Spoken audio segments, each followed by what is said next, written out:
بالله من الشيطان الرجيم. بفضل بسم الله الرحمن الرحيم.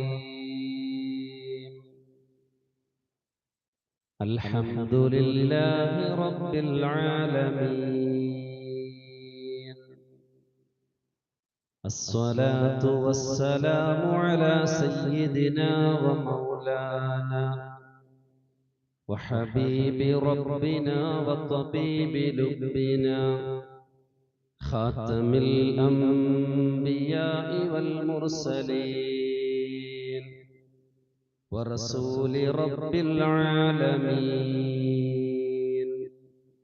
معلم البشرية من لدن حكيم خبير وعلى آله الطيبين الطاهرين وعلى أصحابه أجمعين. رب اشرح لي صدري ويسر لي أمري واحلل عقدة من لساني يفقه قولي. سبحانك لا علم لنا إلا ما علمتنا إنك أنت العليم الحكيم. رب هب لي حكما وألحقني بالصالحين واجعل لي لسان صدق في الآخرين واجعلني من ورثة جنة النعيم. يا سيدي يا رسول الله خذ بيدي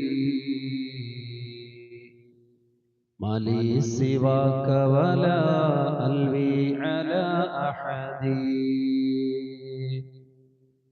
فأنت نور الهدى في كل كائنتي وأنت سر الندى يا خير معتمدي. സ്നേഹാദരവുകൾ നിറഞ്ഞ കാരണവന്മാരെ, പണ്ഡിതന്മാരെ, സഹോദരങ്ങളെ, സഹോദരിമാരെ, അല്ലാഹു സുബ്ഹാനഹു വ തആല അവന്റെ അളവറ്റ അനുഗ്രഹം കൊണ്ട് നമ്മെ ഏവരെയും അവന്റെ ഇഷ്ടദാസന്മാരുടെ കൂട്ടത്തിൽ ഉൾപ്പെടുത്തി അനുഗ്രഹിക്കുമാറാകട്ടെ. പരിശുദ്ധ റജബിന്റെയും ശഅബാന്റെയും റമദാൻ ശരീഫിന്റെയും എല്ലാം പുണ്യം കരസ്ഥമാക്കിയവരിൽ അല്ലാഹു നമ്മെയും നമുക്ക് വേണ്ടപ്പെട്ട എല്ലാവരെയും ഉൾപ്പെടുത്തി അനുഗ്രഹിക്കുമാറാകട്ടെ. നമ്മുടെയും ബന്ധപ്പെട്ടവരുടെയും ദുആ കൊണ്ട് ഏൽപ്പിച്ചവരുടെയും എല്ലാ ഹലാലായ ഉദ്ദേശങ്ങളും നാഥൻ സഫലീകരിക്കുമാറാകട്ടെ. നമ്മയും അവരെയും നമ്മിൽ നിന്നും മൺമറഞ്ഞ എല്ലാവരെയും ആഖിറത്തിൽ വിജയിക്കുന്ന മുത്തഖീങ്ങളിൽ അല്ലാഹു ഉൾപ്പെടുത്തുമാറാകട്ടെ. ബഹുമാനികളെ, സ്വലാത്തിന്റെ മജ്ലിസിലാണ് നാം ഉള്ളത്. മറ്റു മാസങ്ങളെ അപേക്ഷിച്ചുകൊണ്ട് റജബ് മാസത്തിൽ സ്വലാത്ത് ചൊല്ലുക, സ്വലാത്തിന്റെ മജ്ലിസിൽ പങ്കെടുക്കുക, അതിനൊരു മഹത്വമുണ്ട്. മറ്റിതര മാസങ്ങളെ പോലെയല്ല റജബ് മാസം എന്നുള്ളത്. റജബ് മാസത്തിൽ ഒരു അത്ഭുതം നടന്നിട്ടുണ്ട്. അതെന്താണ്? ഇസ്രാ മിഅ്റാജ് എന്നതല്ലാതെ മറ്റൊരു അത്ഭുതം നടന്നിട്ടുണ്ട് റജബ് മാസത്തിൽ. റജബ് മാസത്തിൽ സ്വലാത്ത് ചൊല്ലുന്നതും സ്വലാത്തിന്റെ മജ്ലിസിൽ പങ്കെടുക്കുന്നതുമെല്ലാം വളരെയധികം ശ്രേഷ്ഠതയുള്ള ഒരു കാര്യമായി കൊണ്ട് പണ്ഡിതന്മാർ നമുക്ക് പഠിപ്പിച്ചു തരുന്നുണ്ട്. എന്തുകൊണ്ട്? വളരെ അനുഗ്രഹീതമായ അത്ഭുതകരമായ ഒരു സംഭവം റജബ് മാസത്തിൽ നടന്നിട്ടുണ്ട്. അതെന്താ? റവാ കഅബുൽ അഹ്ബാരി റളിയല്ലാഹു അൻഹു ലമ്മാ അറാദ അല്ലാഹു തആല ഇദ്ഹാർ النور المخزون وإبراز الجوهر المكنون من عبد الله إلى بطن آمنا أطهر فتاة في العرب وذلك في ليلة الجمعة من شهر رجب. എന്തായി പറഞ്ഞെന്നറിയോ? ഹബീബായ നബി സല്ലല്ലാഹു അലൈഹി വസല്ലമ തങ്ങളുടെ അത്ഭുതകരമായ ഒരു സംഭവത്തെ സംബന്ധിച്ചാണ് ഈ ഹദീസിൽ നമുക്ക് മനസ്സിലാക്കാൻ കഴിയുന്നത്. കഅബുൽ അഹ്ബാർ റളിയല്ലാഹു അൻഹു റിപ്പോർട്ട് ചെയ്യുകയാണ്, ലമ്മാ അറാദല്ലാഹു തആല ഇദ്ഹാറൽ മഖ്സൂൻ വഇബ്റാസൽ ജൗഹരിൽ മക്നൂൻ. വിലമതിക്കാനാകാത്ത ഒരു മുത്തിനെ അല്ലാഹു തആല ദുനിയാവിലേക്ക് പറഞ്ഞയക്കാൻ തീരുമാനിച്ച സമയം അതെപ്പോഴാ? വദാലിക ഫീ ലൈലത്തിൽ ജുമുഅത്തി മിൻ ശഹരി റജബ്. റജബിന്റെ ഒരു വെള്ളിയാഴ്ച രാവിലാണ് ആമിന ബീവി റളിയല്ലാഹു തആല അൻഹ മുത്തുനബി മുഹമ്മദ് മുസ്തഫ സല്ലല്ലാഹു അലൈഹി വസല്ലമ തങ്ങൾക്ക് ഗർഭം ധരിച്ചത്. ആമിന ബീവി ഗർഭിണിയായത് എന്നാണ്? റജബ് മാസത്തിലാണ്. നബി സല്ലല്ലാഹു അലൈഹി വസല്ലമ തങ്ങളുടെ നൂറാനിയത്ത് ആമിന ബീവിയുടെ ഉദരത്തിലേക്ക് സന്നിവേശിപ്പിക്കപ്പെട്ടത് റജബ് മാസത്തിലാണ്. അത്ഭുതകരമായ സംഭവങ്ങളല്ലേ അന്ന് നടന്നത്? എന്താണ്? ആ ഹദീസിൽ തന്നെ നമുക്ക് കാണാൻ കഴിയും. അല്ലാഹു തആല റിദ്വാൻ എന്ന് പറയുന്ന മലക്കിനോട് കൽപ്പിച്ചു, അമറ റിദ്വാൻ അലൈഹിസ്സലാം. പിന്നെന്താ തൊട്ടടുത്ത്? ഫഫുതിഹ അബ്വാബുൽ ജിനാൻ എന്നാണ് കിതാബുകളിൽ ഉള്ളത്. അതിന്റെ ആവശ്യമില്ല. എന്തുകൊണ്ട്? റിദ്വാൻ അലൈഹിസ്സലാമിനോട് കൽപ്പിച്ചപ്പോൾ തുറന്നത് ആരാണെന്ന് അവിടെ പറയുന്നുണ്ട്. റിദ്വാൻ അലൈഹിസ്സലാം തുറക്കുന്നു എന്നാണ്. ഫഫതഹ അബ്വാബൽ ജിനാൻ. റിദ്വാൻ അലൈഹിസ്സലാമിനോട് എന്താ കൽപ്പിച്ചത്? സ്വർഗ്ഗത്തിന്റെ വാതിലുകൾ തുറക്കാൻ. അപ്പൊ ഫഫതഹ, റിദ്വാൻ അലൈഹിസ്സലാം തുറന്നു. അബ്വാബൽ ജിനാൻ, സ്വർഗ്ഗത്തിന്റെ വാതായനങ്ങൾ തുറന്നു. വതസയ്യനത്തിൽ ഹൂറു വൽ വിൽദാൻ, ഹൂറുൽ ലീങ്ങളും സ്വർഗ്ഗത്തിലുള്ളതായ മക്കളുമെല്ലാം തസയ്യനത്ത്, അവർ നല്ല രീതിയിൽ അലങ്കൃതമായി. ഇതൊക്കെ ഏത് രാവിലെ നടന്നതാണ്? മുത്തുനബി മുഹമ്മദ് മുസ്തഫ സല്ലല്ലാഹു അലൈഹി വസല്ലമ തങ്ങളുടെ തിരുനൂറാനിയത്ത് മഹദിയാകുന്ന ആമിന ബീവി റളിയല്ലാഹു തആല അൻഹയുടെ ഉദരത്തിലേക്ക് വന്ന സമയത്ത് നടന്ന സംഭവങ്ങളാണ്. അതെന്നാ നടന്നത്? പരിശുദ്ധമാക്കപ്പെട്ട ഒരു റജബ് മാസത്തിലാണ്. അപ്പൊ മുത്തുനബിയുടെ നൂറാനിയത്ത് ഭൂമിയിലേക്ക് വന്ന ആ മാസം സ്വലാത്ത് ചൊല്ലുന്നതും സ്വലാത്തിന്റെ മജ്ലിസിൽ പങ്കെടുക്കുന്നതും എല്ലാം വളരെ പുണ്യകരമാണ്. അല്ലാഹു തആല നമ്മെ അതിനെ തെരഞ്ഞെടുത്തു എന്നുള്ളതാണ്. അല്ലാഹു തആല സ്വീകരിക്കുമാറാകട്ടെ. ഈ ഒരു തെരഞ്ഞെടുപ്പ് തന്നെ ഒരു ഭാഗ്യമാണ്. റജബ് മാസത്തിൽ ഇങ്ങനെ ഒരു സദസ്സിൽ പങ്കെടുക്കാൻ കഴിഞ്ഞു എന്നത് വലിയ ഭാഗ്യമാണ്. അല്ലാഹു തആല നമ്മെ ഏവരെയും ഖബൂൽ ചെയ്യുമാറാകട്ടെ. ബഹുമാനികളെ, റജബ് മാസത്തിൽ നാം ഉടനീളം ചോദിക്കുന്നത് എന്താ? അല്ലാഹുവിനോട് ബറക്കത്താണ്. അല്ലാഹുവേ, ഞങ്ങൾക്ക് നീ ബറക്കത്ത് നൽകണമേ എന്ന് നമ്മൾ ചോദിക്കുകയാണ്. അതിനു വേണ്ടുന്ന പ്രവർത്തനങ്ങൾ നാം ചെയ്യുകയാണ്. എന്നാൽ സ്വലാത്തിനെ മാറ്റി നിർത്തിയിട്ടാണ് ഇതെല്ലാം ചെയ്യുന്നത് എങ്കിൽ നമ്മളെക്കാൾ വിധികൾ വേറെ ആരാണ്?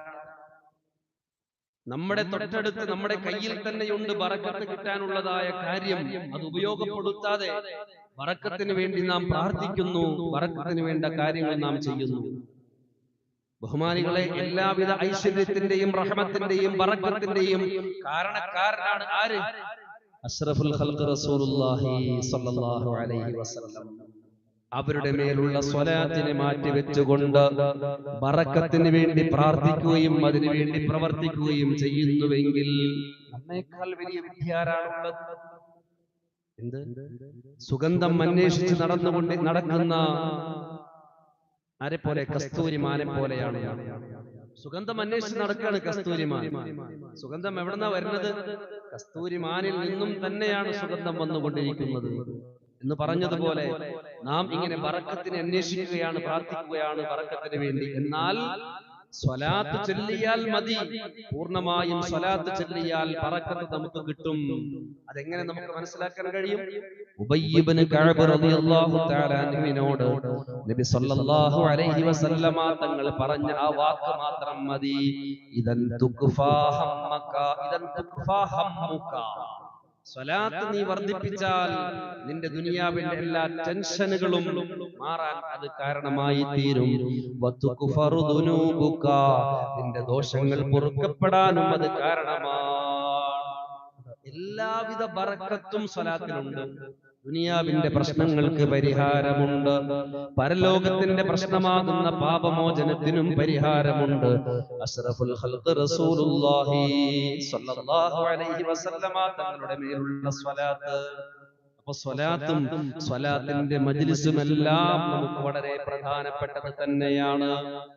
ഇനി നാം ചൊല്ലുന്ന സ്വലാത്ത് നമുക്ക് ഉപകാരപ്പെടുന്നത് പോലെ തന്നെ 6 അടി മണ്ണിൽ കിടക്കുന്ന നമുക്ക് വേണ്ടപ്പെട്ടവർക്കും ഉപകാരപ്പെടുന്നതാണ്. സുബ്ഹാനല്ലാഹ്. നമുക്ക് നമ്മിൽ നിന്നും മരണപ്പെട്ടു പോയവർക്ക് വേണ്ടി ചെയ്യാൻ കഴിയുന്ന കർമ്മങ്ങളിൽ ഏറ്റവും പ്രധാനപ്പെട്ട കർമ്മമാണ് എന്ത്? മുത്തുനബിന്റെ മേലുള്ള സ്വലാത്ത് ചൊല്ലുക എന്നത്. അത് വളരെ പ്രധാനപ്പെട്ടതാണ്. പണ്ഡിതന്മാർ നമുക്ക് പഠിപ്പിച്ചു തരുന്നുണ്ട്.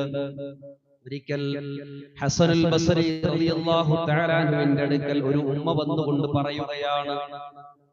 ഹസനുൽ ബസ്രി റളിയല്ലാഹു തആല അൻഹു ആരാ? നമുക്കറിയാം, താബിഉകളിൽ പ്രധാനിയാണ്. താബിഉകളിൽ പ്രധാനിയാണ് മഹാനായ ഹസനുൽ ബസ്രി റളിയല്ലാഹു തആല അൻഹു. മഹാനവറുടെ സവിധത്തിൽ വന്നുകൊണ്ട് ഒരു ഉമ്മ പറയുകയാണ്, തങ്ങളെ, എന്റെ മകള് മരണപ്പെട്ടു. മകളുടെ അവസ്ഥ എന്താണ് എന്ന് എനിക്കറിയണം. മകളെ സ്വപ്നത്തിൽ ദർശിക്കാൻ ഞാൻ ആഗ്രഹിക്കുന്നു. ഹസനുൽ ബസ്രി റളിയല്ലാഹു തആല അൻഹുവിനോട് ഒരു ഉമ്മ വന്നുകൊണ്ട് പറയുകയാണ്, ബഹുമാനികളെ, നമുക്ക് വേണ്ടപ്പെട്ടവർ പലരും 6 അടി മണ്ണിലുണ്ട്. അവരെയൊന്നും നാം മറന്നു പോകരുത്. ഈ ഉമ്മ വന്നുകൊണ്ട് ഹസനുൽ ബസ്രി റളിയല്ലാഹു അൻഹുവിനോട് ചോദിക്കുകയാണ്, അല്ലയോ തങ്ങളെ, എന്റെ മകള് മരണപ്പെട്ടതാണ്, അവളെ എനിക്കൊന്ന് കാണാൻ ആഗ്രഹമുണ്ട്. അതിനുള്ള മാർഗം എന്താണ് എന്ന് പറഞ്ഞു തരണമെന്ന് മഹാനായ ഹസനുൽ ബസ്രി റളിയല്ലാഹു അൻഹുവിനോട് ഈ ഉമ്മ വന്ന് പറഞ്ഞപ്പോ, ഈ ഉമ്മയോട് ഹസനുൽ ബസ്രി റളിയല്ലാഹു തആല അൻഹു പറയുകയാണ്, ഇശാ നിസ്കാരത്തിന് ശേഷം നീ 4 റക്അത്ത് നിസ്കരിക്കണം. മരണപ്പെട്ടു പോയ മകളെ നിനക്ക് കാണണമല്ലേ സ്വർഗത്തിൽ, അല്ല സ്വപ്നത്തിൽ? അവരുടെ അവസ്ഥ എന്താണ് എന്ന് അറിയാൻ ആഗ്രഹമുണ്ടല്ലേ? എന്നാൽ ഇശാ നിസ്കാരത്തിന് ശേഷം 4 റക്അത്ത് നീ നിസ്കരിക്കണം. സൂറത്തുൽ ഫാത്തിഹ ഓതിയതിനു ശേഷം അൽഹാഖുമുത് തകാസുർ എന്ന് പറയുന്ന ആ സൂറത്ത് പാരായണം ചെയ്യണം 4 റക്അത്തിലും. ഈ സഹോദരിയോട് പറയുകയാണ്, എന്ത്? ഇശാ നിസ്കാരത്തിന് ശേഷം 4 റക്അത്ത് നിസ്കരിക്കണം, സുന്നത്ത് നിസ്കാരം. ഓരോ റക്അത്തിലും സൂറത്തുൽ ഫാത്തിഹയ്ക്ക് ശേഷം സൂറത്തുൽ തകാസുർ പാരായണം ചെയ്യണം. അൽഹാഖുമുത് തകാസുർ എന്ന് പറയുന്ന സൂറത്ത് പാരായണം ചെയ്യണം. എന്നിട്ടോ നിസ്കാരത്തിന് ശേഷം കിടക്കണം. ഉറക്കം വരുന്നത് വരേക്കും മുത്തുനബിന്റെ മേൽ നീ സ്വലാത്ത് ചൊല്ലണം. മുത്തുനബിന്റെ പേരിൽ നീ സ്വലാത്ത് ചൊല്ലിക്കൊണ്ടേയിരിക്കണം. ഹത്താ തനാമി, നിന്റെ കണ്ണിലേക്ക് ഉറക്കം വരുന്നത് വരേക്കും. എന്നാൽ അല്ലാഹുവിന്റെ തൗഫീഖ് കൊണ്ട് മകളെ സ്വപ്നത്തിൽ ദർശിക്കാൻ കഴിയുമെന്ന് ഹസനുൽ ബസ്രി റളിയല്ലാഹു തആല പറഞ്ഞു. ഈ ഉമ്മാക്ക് വലിയ സന്തോഷമായി. മരണപ്പെട്ടു പോയതായ മകൾ, അവളുടെ അവസ്ഥ എന്താണ് എന്നറിയാനുള്ള ഒരു മാർഗവും ഇല്ല. സ്വപ്നത്തിൽ കാണാൻ ഒരുപാട് ആഗ്രഹിച്ചു, പക്ഷെ അതിന് ഇതുവരെ കഴിഞ്ഞതുമില്ല. അതുകൊണ്ടാണ് ഹസൻ ബസ്രി റളിയല്ലാഹു അൻഹുവിന്റെ അടുക്കലേക്ക് വന്നുകൊണ്ട് തന്റെ ആവശ്യം അവതരിപ്പിച്ചത്. ഹസൻ ബസ്രി റളിയല്ലാഹു തആല അൻഹു നിർദ്ദേശിച്ച പ്രകാരം ഈ ഉമ്മ നിസ്കരിച്ചു. ഉറങ്ങുന്നത് വരേക്കും സ്വലാത്ത് ചൊല്ലി ഉറക്കത്തിലേക്ക് വഴുതി വീണു. കുറച്ച് കഴിഞ്ഞപ്പോ തന്റെ സ്വപ്നത്തിൽ ഇതാ വലിയൊരു പ്രകാശം കാണുകയാണ്. സ്വപ്നത്തിൽ വലിയ പ്രകാശം കാണുകയാണ്. വലിയ സന്തോഷമായി. തന്റെ മകളെ കാണാൻ ഞാൻ പോവുകയാണ്, സ്വപ്നത്തിലൂടെ കാണാൻ പോവുകയാണ്. എന്നാൽ ആ സന്തോഷം അധിക നേരം നീണ്ടു നിന്നില്ല. എന്താ കാരണം എന്നറിയോ? ആ പ്രകാശം കണ്ടത് സ്വർഗത്തിന്റെ പ്രകാശമല്ല, നരകത്തിന്റെ അഗ്നിയുടെ, നരകത്തീയുടെ പ്രകാശമാണ് ആ ഉമ്മാക്ക് കാണാൻ കഴിഞ്ഞത്. ആ മകളുടെ അവസ്ഥ എന്താണ്? നരകത്തിലുള്ളതായ, തീയിനാലുള്ളതായ വസ്ത്രം ധരിച്ചിരിക്കുകയാണ്. കൈകാലുകളെ അഗ്നിയാലുള്ളതായ ചങ്ങനകളാൽ ബന്ധിച്ചിരിക്കുകയാണ്. ഭീമാകാരമായ സ്വപ്നമാണ് ആ ഉമ്മാക്ക് കാണാൻ കഴിഞ്ഞത്. എന്താണ് കണ്ടത്? നരകത്തിൽ തീയിനാലുള്ളതായ വസ്ത്രം ധരിപ്പിക്കപ്പെട്ടിരിക്കുന്നു. കൈകാലുകളെ ചങ്ങലക്ക് ബന്ധിപ്പിച്ചിരിക്കുകയാണ്. കൈകാലുകളെ ചങ്ങലക്ക്, തീയിനാലുള്ള ചങ്ങലക്ക് ബന്ധിപ്പിച്ചിരിക്കുകയാണ്. വല്ലാത്ത പ്രയാസമായി, കാണേണ്ടിയിരുന്നില്ല എന്ന് വരെ ആഗ്രഹിച്ചു പോയി. പടച്ചവനെ, എന്റെ മകളുടെ അവസ്ഥ ഇതാണല്ലോ, എനിക്ക് കാണേണ്ടിയിരുന്നില്ല എന്ന് വിചാരിച്ചു. രാവിലെ ആയപ്പോൾ ഹസനുൽ ബസ്രി റളിയല്ലാഹു അൻഹുവിന്റെ സവിധത്തിൽ ചെന്നു. എന്നിട്ട് പറഞ്ഞു, തങ്ങളെ, എന്റെ മകളെ ഞാൻ കണ്ടത് വല്ലാത്ത വിഷമത്തിലാണ് ഞാൻ കണ്ടത്. അവള് നരകത്തിൽ അദാബ് അനുഭവിച്ചു കൊണ്ടിരിക്കുകയാണ്. ഹസനുൽ ബസ്രി റളിയല്ലാഹു തആല അൻഹു ആ പെണ്ണിനോട് പറഞ്ഞു, എന്നാൽ തസദ്ദഖീ ബിസദഖത്തിൻ ലഅല്ലല്ലാഹു അൻ യഅഫു അൻഹാ, പെണ്ണെ, നീ സദഖ ചെയ്യ്, ആ മകൾക്ക് വേണ്ടി നീ ധർമ്മം ചെയ്യ്, സദഖ ചെയ്യ്. അല്ലാഹു സുബ്ഹാനഹു വ തആല ആ മകൾക്ക് നിന്റെ സദഖയുടെ ബറക്കത്ത് കൊണ്ട് മാപ്പ് കൊടുത്തേക്കാം, അതുകൊണ്ട് നീ സദഖ ചെയ്യെന്ന് മഹാനായ ഹസനുൽ ബസ്രി റളിയല്ലാഹു തആല അൻഹു നിർദ്ദേശം കൊടുക്കുകയാണ്. ബഹുമാനികളെ, ആ ഒരു നിർദ്ദേശം മാത്രമാണ് മഹാനവർക്ക് കൊടുക്കാൻ കഴിഞ്ഞുള്ളൂ. വേറെ ഒന്നും ചെയ്യാൻ കഴിയില്ലല്ലോ. മരണപ്പെട്ടവർക്ക് വേണ്ടി നമുക്ക് ചെയ്യാൻ കഴിയുന്ന കാര്യങ്ങൾ ഇതൊക്കെ തന്നെയാണ്. എന്നാൽ കുറച്ച് ദിവസങ്ങൾക്ക് ശേഷം ഹസനുൽ ബസ്രി റളിയല്ലാഹു തആല അൻഹു ഒരു സ്വപ്നം കണ്ടു. ശ്രദ്ധിക്കണേ, കുറച്ച് ദിവസങ്ങൾക്ക് ശേഷം ഹസനുൽ ബസ്രി റളിയല്ലാഹു തആല അൻഹു സ്വപ്നം കണ്ടു. എന്താണ് സ്വപ്നം? സ്വർഗീയ ആരാമം. സ്വർഗീയ ആരാമം, സ്വർഗീയമായ സുഗന്ധം അടിച്ചു വീശുകയാണ് സ്വപ്നത്തിൽ. നോക്കുമ്പോ ഒരു ആട്ടുതൊട്ടലിൽ സുന്ദരിയായ ഒരു യുവതി ഇരിക്കുന്നു. വഅലാ റഅസിഹാ താജും മിൻ നൂർ, പ്രകാശത്തിനാലുള്ള ഒരു കിരീടം അവരുടെ തലയിൽ നാട്ടപ്പെട്ടിട്ടുണ്ട്, അണിയിക്കപ്പെട്ടിട്ടുണ്ട്. അത്രമേൽ അലങ്കൃതമായ നിലയിൽ സുന്ദരിയായ ഒരു യുവതിയെ സ്വപ്നത്തിൽ കാണപ്പെട്ടു ഹസനുൽ ബസ്രി റളിയല്ലാഹു തആല. ആ സമയത്ത് ഈ പെണ്ണ് ചോദിക്കുകയാണ്, അതഅരിഫുനി യാ ഹസൻ, അതഅരിഫുനി, ഏ ഹസൻ എന്നവരെ, നിങ്ങൾക്ക് എന്നെ പരിചയമുണ്ടോ, നിങ്ങൾക്ക് എന്നെ അറിയുമോ എന്ന് ചോദിക്കുകയാണ്. അപ്പൊ ഹസനുൽ ബസ്രി റളിയല്ലാഹു തആല പറഞ്ഞു, ലാ, എനിക്ക് നിന്നെ അറിയില്ല, എനിക്കെങ്ങനെ നിന്നെ അറിയാൻ കഴിയും, എനിക്കറിയില്ല എന്ന് പറഞ്ഞു. അപ്പോൾ ഈ പെണ്ണ് പറയുകയാണ്, അന ബനതു തിൽകൽ മർഅത്തില്ലതി അമർതഹാ ബിസ്സലാഹ്, ഞാൻ ആരാണെന്നറിയുമോ? അങ്ങ് ഒരു ഉമ്മയോട് സ്വലാത്ത് ചൊല്ലാൻ കൽപ്പിച്ചില്ലേ, ആ ഉമ്മയുടെ മകളാണ് ഞാൻ. സുബ്ഹാനല്ലാഹ്. സ്വർഗീയ ആരാമത്തിൽ വലിയ തൊട്ടിലിൽ ഇങ്ങനെ മഞ്ചലിൽ ഇങ്ങനെ ഇരിക്കുകയാണ്. സ്വർണത്തിൻ്റെതായ പ്രകാശത്തിനാലുള്ളതായ കിരീടം അണിയിക്കപ്പെട്ട നിലയിൽ ഈ പെണ്ണ് ചോദിക്കുകയാണ്, നിങ്ങൾക്ക് എന്നെ പരിചയമുണ്ടോ? ഇല്ല എന്ന് പറഞ്ഞപ്പോ ഈ പെണ്ണ് തന്നെ പരിചയപ്പെടുത്തി, ഞാൻ ആരാണെന്നറിയുമോ?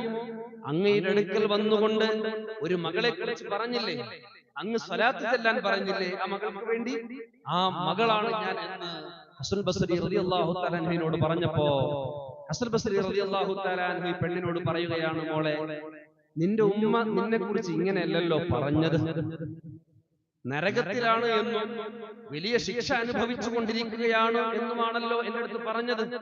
ഇപ്പൊ നിന്നെ കാണുന്നതാണെങ്കിലോ സ്വർഗത്തിൽ വളരെ സന്തോഷവതിയായിട്ടാണല്ലോ കാണുന്നത് എന്ന് ഹസനുൽ ബസ്രി റളിയല്ലാഹു തആല അൻഹു ഈ പെണ്ണിനോട് പറഞ്ഞപ്പോ ഈ പെണ്ണ് പറയുകയാണ്, തങ്ങളെ, എന്റെ അവസ്ഥ അങ്ങനെയായിരുന്നു, നരകത്തിൽ ഞാൻ ശിക്ഷ അനുഭവിച്ചു കൊണ്ടിരിക്കുകയായിരുന്നു. എന്നാൽ അങ്ങ് പറഞ്ഞ പ്രകാരം എന്റെ ഉമ്മ സ്വലാത്ത് ചൊല്ലിയതിന്റെ ബറക്കത്ത് കൊണ്ടും ഒരു മഹാനായ വ്യക്തി ഞങ്ങളെ അടക്കപ്പെട്ടതായ ഖബറിന്റെ അടുക്കൽ വന്നുകൊണ്ട് ഹബീബിന്റെ മേൽ ഒരു സ്വലാത്ത് ചൊല്ലി ഞങ്ങൾക്ക് വേണ്ടി ഹദിയ ചെയ്തതിന്റെ ബറക്കത്ത് കൊണ്ട് അല്ലാഹു തആല ഞങ്ങളുടെ അദാബിനെ ഉയർത്തി കളഞ്ഞതാണെന്ന് ഈ പെണ്ണ് ഹസനുൽ ബസ്രി റളിയല്ലാഹു തആല അൻഹുവിനോട് പറഞ്ഞു. സ്വലാത്തിന്റെ മഹത്വങ്ങൾ പറയുന്ന കിതാബുകളിൽ നമുക്ക് കാണാൻ കഴിയുന്ന ചരിത്ര സംഭവമാണ് ഇത്. ഹസനുൽ ബസ്രി റളിയല്ലാഹു തആല അൻഹു ലോകത്ത് ജീവിച്ചു പോയ മഹാനാണ്. അവരുടെ ജീവിതത്തിൽ വന്ന അനുഭവമാണ് പറയുന്നത്. മരണപ്പെട്ടു പോയ ആള് അദാബിൽ ആയിരുന്നു, എന്നിട്ട് പോലും അവരിൽ നിന്നും അദാബിൽ ഉയർത്തപ്പെടാൻ കാരണം അഷ്റഫുൽ ഖൽഖ് റസൂലുള്ളാഹി സ്വല്ലല്ലാഹു അലൈഹി വസല്ലമ തങ്ങളുടെ മേലുള്ള സ്വലാത്ത് കൊണ്ട് സാധിച്ചു എന്നുള്ളതാണ്. ബഹുമാനികളെ, എത്രയോ ആളുകൾ നമുക്ക് വേണ്ടപ്പെട്ടവർ 6 അടി മണ്ണിലുണ്ട്. നമ്മുടെ സ്വലാത്ത് കൊണ്ട് നമുക്ക് നേട്ടമാണ്, നമുക്ക് ബറക്കത്ത് കിട്ടാൻ കാരണമാണ്. മാത്രമല്ല നമ്മിൽ നിന്നും മൺമറഞ്ഞു പോയവർക്ക് ആശ്വാസം ഉണ്ടാകാനും സ്വലാത്ത് കാരണമാണ്. നബി സല്ലല്ലാഹു അലൈഹി വസല്ലമ തങ്ങൾ പറഞ്ഞതല്ലേ, ഉഹ്ദൂലിൽ അംവാത് ഉഹ്ദൂലി മൗതാകും, നിങ്ങളിൽ നിന്നും മരണപ്പെട്ടു പോയവർക്ക് നിങ്ങൾ സംഭാവന ചെയ്യണമേ. നബി സല്ലല്ലാഹു അലൈഹി വസല്ലമ തങ്ങൾ പറഞ്ഞതാ. ആർക്ക് സംഭാവന ചെയ്യാൻ? മരണപ്പെട്ട ആളുകൾക്ക്. എന്താ മരണപ്പെട്ട ആളുകൾക്കുള്ള സംഭാവന എങ്ങനെ? അത് സഹാബത്ത് ചോദിച്ചു, ഞങ്ങൾ എങ്ങനെയാണ് മരണപ്പെട്ടവർക്ക് വേണ്ടി സംഭാവന ചെയ്യുന്നത്, എങ്ങനെയാണെന്ന് നബി സല്ലല്ലാഹു അലൈഹി വസല്ലമ തങ്ങളോട് സഹാബത്ത് ചോദിച്ചപ്പോ തങ്ങൾ പറയുന്നത്, ബിസ്സദഖതി വദ്ദുആ, അവർക്ക് വേണ്ടി നിങ്ങൾ സദഖ ചെയ്യണം, അവർക്ക് വേണ്ടി നിങ്ങൾ ദുആ ചെയ്യണം. ഏറ്റവും വലിയ ദുആ സ്വലാത്താണ്. സ്വലാത്ത് എന്ന് പറഞ്ഞാൽ തന്നെ അർത്ഥം എന്താ? ദുആയാണ്, പ്രാർത്ഥനയാണ്. ബഹുമാനികളെ, നബി സല്ലല്ലാഹു അലൈഹി വസല്ലം തങ്ങൾ പറഞ്ഞതാണ്. എന്താ കാരണം എന്നറിയോ? നിങ്ങൾ മരണപ്പെട്ടു പോയവരെ വിസ്മരിക്കല്ലേ എന്ന് ഹബീബായ തങ്ങൾ പറയാനുള്ള കാരണം എന്താണെന്നറിയോ? ഇന്ന അർവാഹൽ മുഅ്മിനീന യഅതൂന ബിഹിദാഇ ബുയൂതിഹിം, മുഅ്മിനീങ്ങളുടെ അർവാഹുകൾ ഒന്നാം ആകാശത്ത് വരും, വീടിന്റെ മുകളിൽ നേരെ മുകളിൽ നിന്നുകൊണ്ട് വിളിച്ചു പറയും, യാ അഹ്ലി വ വലദി വ ഖറാബതി, അല്ലേ എന്റെ മക്കളെ, എന്റെ സഹധർമ്മിണി, എന്റെ ബന്ധുക്കളെ. റൂഹുകൾ വന്നുകൊണ്ട് ഒന്നാം ആകാശത്ത് നിന്ന് വിളിച്ചു പറയും, അഅ്തിഫു അലൈനാ, ഞങ്ങളോട് നിങ്ങളൊന്ന് മയം കാണിക്കണേ, ഞങ്ങൾക്ക് വേണ്ടി നിങ്ങൾ പ്രാർത്ഥിക്കണേ, ഞങ്ങൾക്ക് വേണ്ടി നിങ്ങൾ സ്വതക്ക ചെയ്യണമേ എന്ന് മരണപ്പെട്ടതായ ആളുകളുടെ റൂഹുകൾ വന്നുകൊണ്ട് ഒന്നാം ആകാശത്ത് വന്നുകൊണ്ട് പറയുമെന്ന് നബി സല്ലല്ലാഹു അലൈഹി വസല്ലമ തങ്ങൾ നമുക്ക് പഠിപ്പിച്ചു തരികയാണ്. മനങ്ങളെ, ഇതൊക്കെ നമ്മൾ ചിന്തിക്കുന്നുണ്ടോ? നമ്മളിൽ നിന്ന് മരണപ്പെട്ടു പോയ ആളുകൾ നമ്മളോട് വന്ന് അപേക്ഷിക്കുന്നുണ്ട്, ഞങ്ങൾക്ക് വേണ്ടി ഒന്ന് ദുആ ചെയ്യണമേ, ഞങ്ങൾക്ക് വേണ്ടി നിങ്ങൾ സദഖ ചെയ്യണമേ, കാരണം ഞങ്ങൾ വല്ലാത്ത പ്രതിസന്ധിയിലാണ് ഞങ്ങൾ ഉള്ളത്.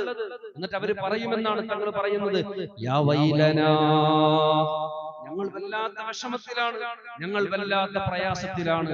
ലൗ അൻഫഖ്നാ, ഞങ്ങൾ ജീവിതകാലത്ത് വിനിയോഗിച്ചിരുന്നുവെങ്കിൽ, മാ കാന ഫീ ഐദീന, ഞങ്ങളുടെ കൈവശമുണ്ടായിരുന്ന സമ്പത്ത് ഞങ്ങൾ വിനിയോഗിച്ചിരുന്നുവെങ്കിൽ, മഹ്തജ്നാ, ഞങ്ങൾക്ക് ഇങ്ങനെ വന്ന് അപേക്ഷിക്കേണ്ട ആവശ്യം വരില്ലായിരുന്നു. നിങ്ങൾക്ക് വേണ്ടി ഞങ്ങൾ ഉപേക്ഷിച്ചിട്ട് പോയതാണ്, നിങ്ങളെ ഓർത്തിട്ട് ഞങ്ങൾ ഉപേക്ഷിച്ചിട്ട് പോയതാണ്. വേണമെങ്കിൽ പള്ളിക്ക് വേണ്ടി സദഖ ചെയ്യാമായിരുന്നു മുഴുവനും, അനാഥാലയത്തിന് വേണ്ടി മുഴുവനും സദഖ ചെയ്യാമായിരുന്നു, എന്റെ സമ്പത്ത് മുഴുവനും സദഖ ചെയ്തിട്ട് എനിക്ക് മരിക്കാമായിരുന്നു. എന്നാൽ എനിക്ക് നിങ്ങളുടെ അടുക്കൽ വന്നുകൊണ്ട് യാചിക്കേണ്ടിയില്ലായിരുന്നു എന്ന് മരണപ്പെട്ടവരുടെ അർവാഹുകൾ വന്നുകൊണ്ട് പറയുമെന്ന് സയ്യിദുനാ റസൂലുള്ളാഹി സ്വല്ലല്ലാഹു അലൈഹി വസല്ലം. എന്താ പറഞ്ഞത്?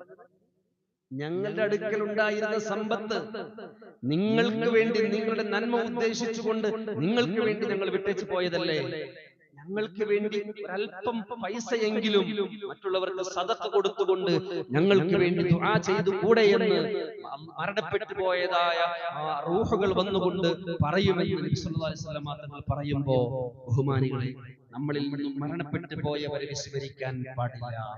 സ്വലാത്തിന്റെ മജ്ലിസിൽ നാം പങ്കെടുക്കുമ്പോൾ അവരെ നാം ഓർക്കണം, സ്വലാത്ത് ചൊല്ലുമ്പോൾ നാം അവരെ ഓർക്കണം, അവരുടെ റൂഹിലേക്ക് നാം ഹദിയ ചെയ്യണം. അതുപോലെ തന്നെ സദഖകൾ ചെയ്യണം. പള്ളിയുടെ നിർമ്മാണം നടന്നുകൊണ്ടിരിക്കുന്നു, മരണപ്പെട്ടവരെ ഉദ്ദേശിച്ചുകൊണ്ട് അവരുടെ ബർസഖിയായ ലോകത്തെ സന്തോഷത്തിന് വേണ്ടി നമ്മുടെ പള്ളിയുടെ പണിക്ക് വേണ്ടി നമ്മൾ സദഖ കൊടുത്താൽ അതെല്ലാം വലിയ ഗുണമായിക്കൊണ്ട് വലിയ സന്തോഷം അവർക്ക് ലഭിക്കുന്ന പുണ്യകരമായ കർമ്മമായിരിക്കും. അൽഹംദുലില്ലാഹ്, എന്റെ മകൻ അല്ലെങ്കിൽ എന്റെ മകൾ എന്റെ പാരത്രിക വിജയത്തിന് വേണ്ടി അള്ളാഹുവിന്റെ ഭവന നിർമ്മാണത്തിലേക്ക് സംഭാവന ചെയ്തിരിക്കുന്നു എന്നവർക്ക് മനസ്സിലാക്കാൻ കഴിയുമ്പോൾ വലിയ സന്തോഷമായിരിക്കും. ബഹുമാനികളെ, നമുക്ക് അവർക്ക് കൊടുക്കാൻ കഴിയുന്ന സന്തോഷം ഇങ്ങനെയുള്ള സന്തോഷങ്ങളൊക്കെയാണ്. അല്ലാഹു തആല നമ്മുടെ എല്ലാ സദഖകളും സ്വീകരിക്കുമാറാകട്ടെ, സ്വലാത്ത് സലാമുകൾ സ്വീകരിക്കുമാറാകട്ടെ. പരിശുദ്ധമാക്കപ്പെട്ട റജബ് മാസത്തിൽ നാം ഇവിടെ ഒരുമിച്ച് കൂടിയിരിക്കുന്നു. പുണ്യ നബിയുടെ നൂറാനിയത്ത് ഭൂമിയിലേക്ക് വന്നതായ മാസമാണ് റജബ് മാസം.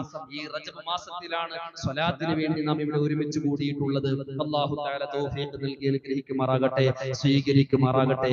ഇന്നത്തെ സ്വലാത്തിന്റെ മജ്ലിസിലേക്ക് ഭക്ഷണം നൽകിയിട്ടുള്ളത് മരണപ്പെട്ടു പോയതായ ഒരു സഹോദരന്റെ ബർസഖിയായ ലോകത്തിന്റെ വിജയത്തിന് വേണ്ടി നിയ്യത്ത് ചെയ്തുകൊണ്ടാണ് തന്നിട്ടുള്ളത്. അല്ലാഹു തആല സ്വീകരിക്കുമാറാകട്ടെ. ആ സഹോദരന്റെ ബർസഖ് അല്ലാഹു വെളിച്ചത്തിലാക്കി കൊടുക്കുമാറാകട്ടെ. നമ്മുടെ ഏവരുടെയും ആഖിറത്ത് അല്ലാഹു നന്നാക്കി തരുമാറാകട്ടെ. നമ്മിൽ നിന്നും മൺമറഞ്ഞവർക്കെല്ലാം അല്ലാഹു മഗ്ഫിറത്തും റഹ്മത്തും നൽകുമാറാകട്ടെ. വാഖിറു ദഅവതി അൽഹംദുലില്ലാഹി റബ്ബിൽ ആലമീൻ. അസ്സലാമു അലൈക്കും വറഹ്മത്തുള്ളാഹി വബറകാതുഹു.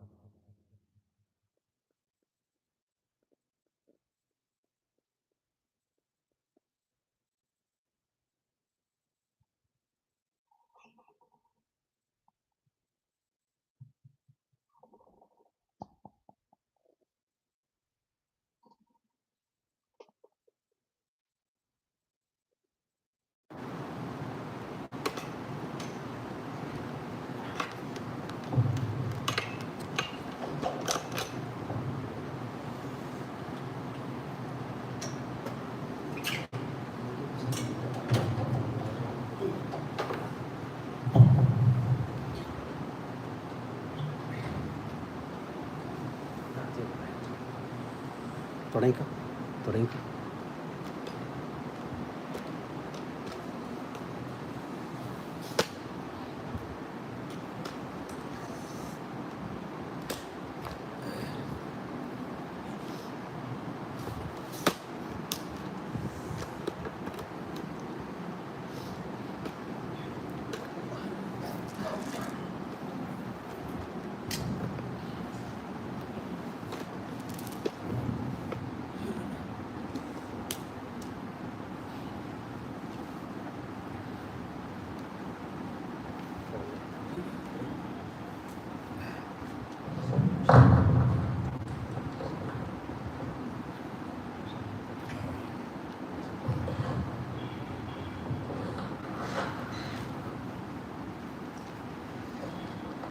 إلى حضرة النبي المصطفى محمد صلى الله عليه وسلم. الفاتحة. بالله من الشيطان الرجيم. بسم الله الرحمن الرحيم. الحمد لله رب العالمين الرحمن الرحيم مالك يوم الدين. إياك نعبد وإياك نستعين. اهدنا الصراط المستقيم صراط الذين أنعمت عليهم غير المغضوب عليهم ولا الضالين. بسم الله الرحمن الرحيم. قل هو الله أحد الله الصمد لم يلد ولم يولد ولم يكن له كفوا أحد. بسم الله الرحمن الرحيم. قل هو الله أحد الله الصمد لم يلد ولم يولد ولم يكن له كفوا أحد. بسم الله الرحمن الرحيم. قل هو الله أحد الله الصمد لم يلد ولم يولد ولم يكن له كفوا أحد. بسم الله الرحمن الرحيم. قل أعوذ برب الفلق من شر ما خلق ومن شر غاسق إذا وقب ومن شر النفاثات في العقد ومن شر حاسد إذا حسد. بسم الله الرحمن الرحيم. قل أعوذ برب الناس ملك الناس إله الناس من شر الوسواس الخناس الذي يوسوس في صدور الناس من الجنة والناس.